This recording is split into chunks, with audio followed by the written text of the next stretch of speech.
contact with the gloves, okay? Real quick, okay?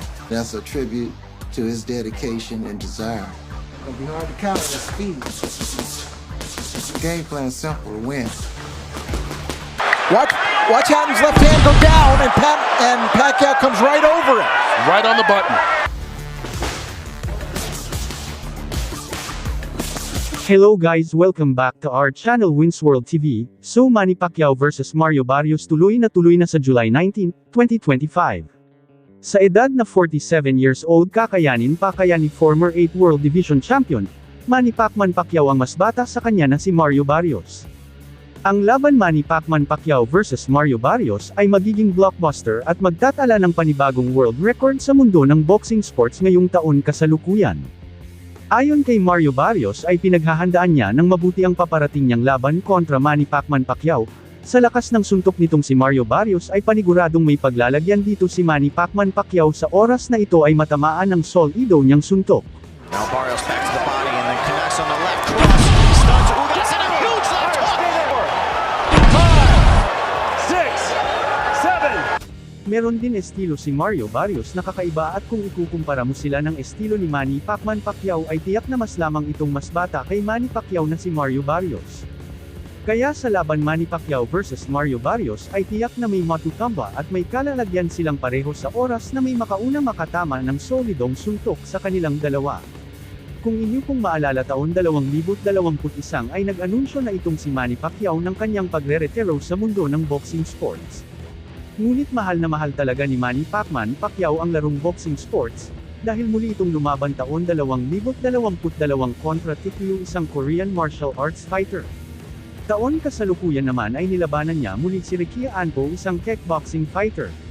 Handa pa rin magbigay ng karangalan sa bansang Pilipinas itong si Manny Pacquiao, kahit may edad na itong 47 years old ay gusto pa rin niyang lumaban sa ibabaw ng boxing ring. Ngunit ganun pa man ay handa umano si Mario Barrios na patumbahin itong si Manny Pacquiao at magdala ng panibagong world record history na pinabagsak at pinatulog niya si Manny Pacquiao sa ibabaw ng boxing ring. Ngunit marami naman ang nagsasabi at naniniwala sa lakas at kakayanan ni Manny Pacquiao at gusto pa ng karamihan na isa pang laban dahil hindi pa naman siya ganun katanda at kaina.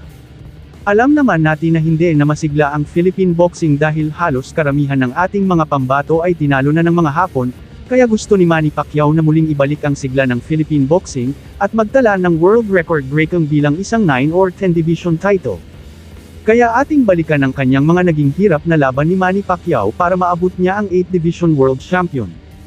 Number 8, taon 2010 kinalaban ni Manny Pacquiao si Antonio Margarito para sa WBC Junior Middleweight title. Parang David at Goliath, halos 5 pulgada po ang lamang ni Margarito. Super welterweight champion belt na maglalagay sa kanya sa kasaysayan bilang tanging boksingero na naging world champion sa 8 weight division. Pacquiao trying to get inside and go to the body. And Emmanuel Stewart right now, many years in cannot. I see the size difference. It's a big fight. That's right here. But speed belongs to Pacquiao. Yes, delectable experience for Margarito fighting the action. Pacquiao hits a foot with a big left hand. And then wrong. They have to fit on that direct. And he's beating Margarito up with this man. It's a huge level of Margarito's right out. Spirit is something to behold. I can't look at athleticism to make Margarito shave off the beard. There's nothing that they would have done. Pacquiao said, leave it there. I want to use it as a target. Defensive fighter.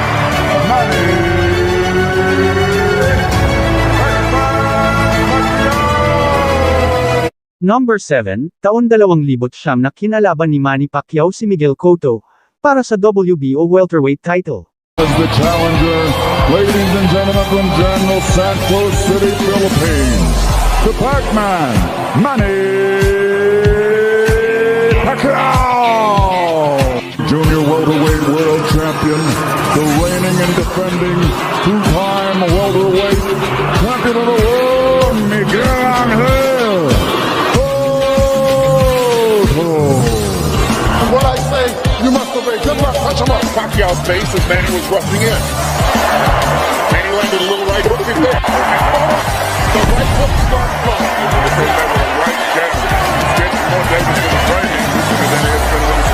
let Cotto throw, thinking he could counter him with something big. Now it's Cotto who's back to get to him. And he fights it for him.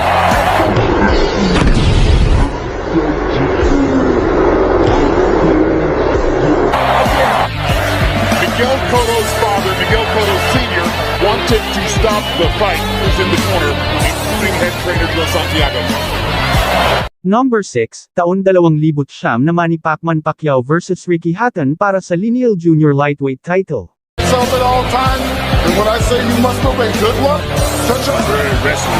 That's awesome. Great right hand. Down goes Hatton. Punch is still Pacquiao.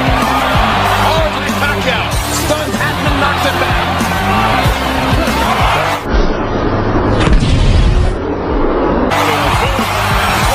Manny Pacman.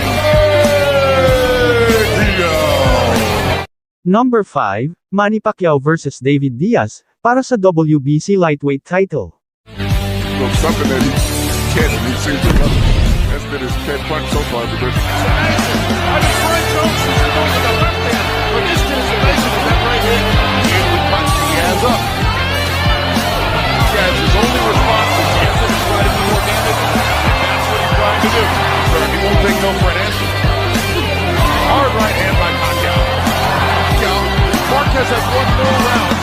That's how good he is. Such a volume of he's mixing up, and that's why it's hard for him to stop the punches about it. Close as fast as Armando Santacruz. He somehow got that done.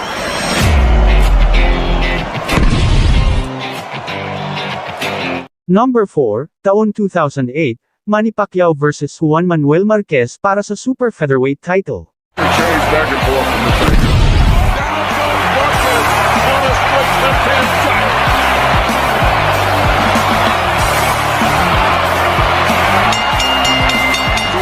Manny Pacquiao. You gotta give him an extra point for that knockdown.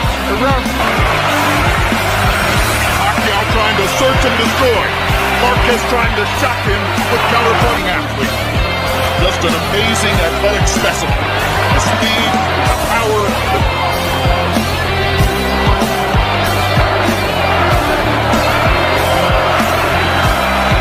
He's a building up now. He's shooting his nothing. Look at this. Nevada's medical supervision is the best. They trade shots. That 1 point goal shot.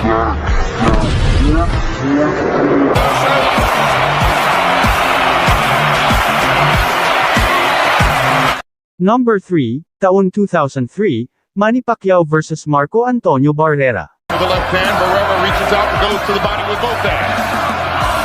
Then I like to point out that he doesn't see it coming, or he just can't cope with its speed. has come out with a determined rally. And Pacquiao runs out of gas a few rounds later.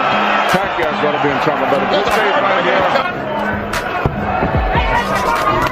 Hard left hand. It gets wet from sweat. There's no question. This fight there is perceived as Ali's freight. Barrera with left hands. Marco's hanging in now, getting 3 chances to counter with the left hook, but taking a lot of leather to do it. Barrera, it'd probably be better to call him the poker-faced assassin. He never shows emotion in the ring.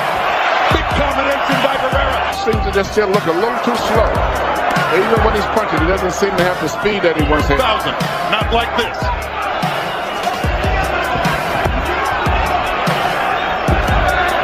No.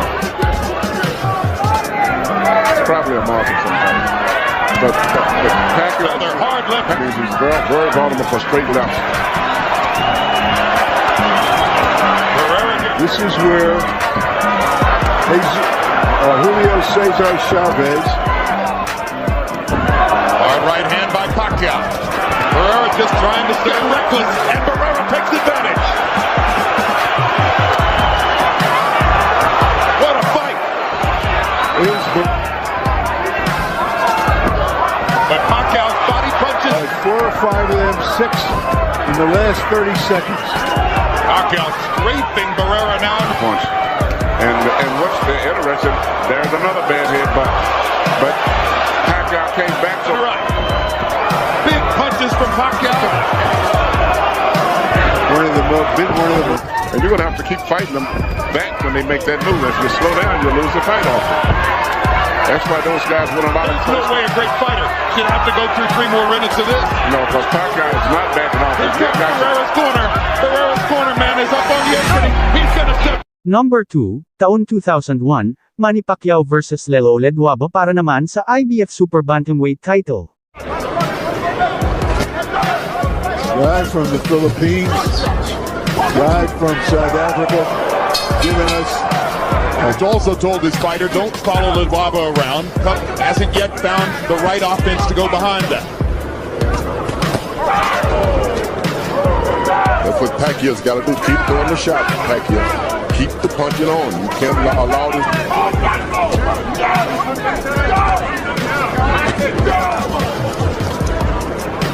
There are so many southpaw cuties in the lower weight classes. There aren't that many southpaw punchers with mustard. Pacquiao is fun to watch. Boom! Mercy. He's been caught by surprise. He's a good fighter. He had no idea.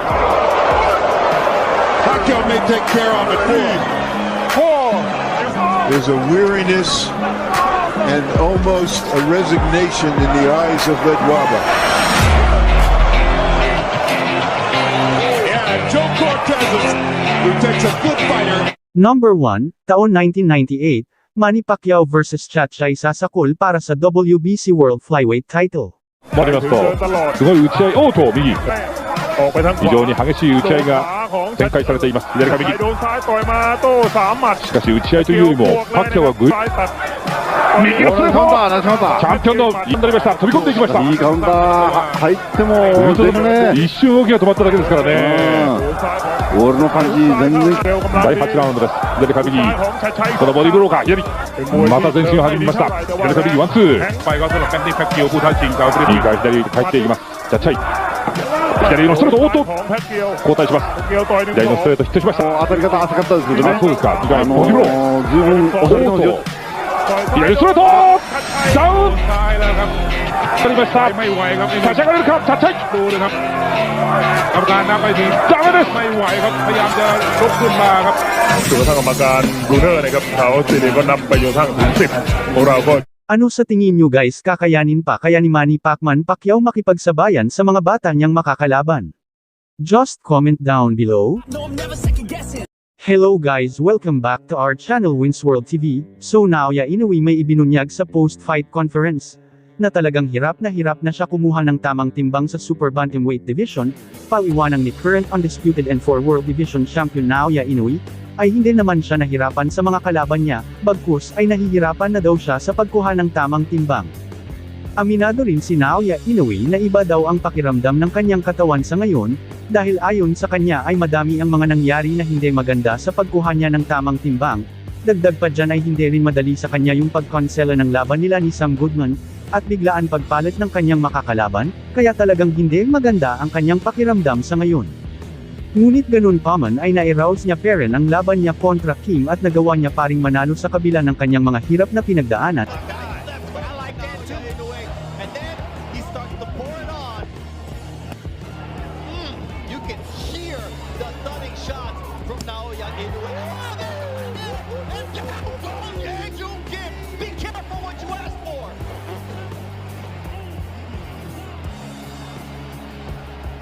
Gosh, no one was on the a knockout was on the menu tonight.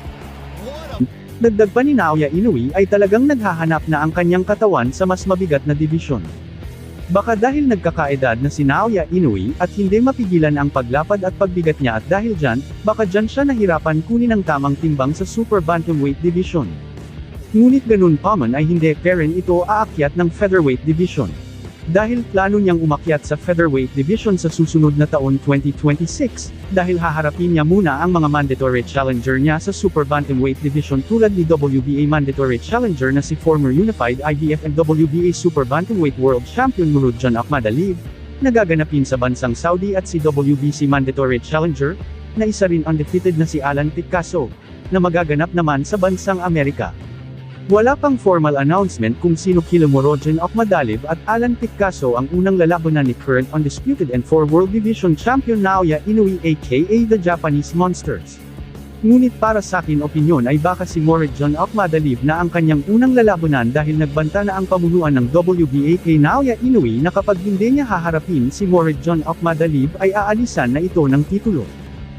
Dagdag pa sa ating mga balita, ang pangarap ni former 3 World Division Champion Cuadro Alas Angas ng Pinas John Riel Casimero na makalaban si current undisputed and 4 World Division Champion Naoya Inoue aka the Japanese Monster ay hindi mangyayari kapag hindi siya nakipag-ayos kay Sean D. Bonds. Ayon kasi sa Japanese promoter ni Naoya Inoue, na si Mr. Honda, na hindi siya makipag-ugnayan sa mga potential na makakalaban ni Naoya Inoue. Hanggat wala ang presensya ni Sean D. Bonds, in short guys si Sean D. Bonds lang talaga ang susi sa laban ng John Riel Casimero versus Naoya Inoue. Kung maalala niyo ang mga laban noong taon 2024, lahat ng naging kalaban ni Naoya Inoue ay konektado kay Sean D. Bonds, kaya hanggat hindi nagkakausap at nagkakaayos itong si John Riel Casimero at Sean D. Bonds ay malabo mangyari ang labanan Naoya Inoue versus John Riel Casimero. Kung inyo pong maalala na may pahayag naman itong kampo ng MP Promotion kay John Riel Casimero, ayon sa kanila na bukas naman ang kanilang pinto papasukin sa loob ng kanilang bahay, ngunit may mga alituntunin itong dapat sundin at sumunod sa kanilang kalakaran. Dahil kapag bumalik na itong si John Riel Casimero sa MP Promotion ay may pag-asa na itong maikasamuli ang laban ng Naoya Inoue versus Casimero, dahil kaya ng MP Promotion gawan ng magic dahil sa lawak ng kanilang network dito. Kaya abang-abang na lang tayo sa mga latest update tungkol sa ating former 3 World Division Champion Cuadro Alas Angas ng Pinas John Riel Casimero. Thank you for watching. Salamat sa inyong panunood. This is Wins World TV saying peace, love and good vibes lang tayo lagi, okay, alright.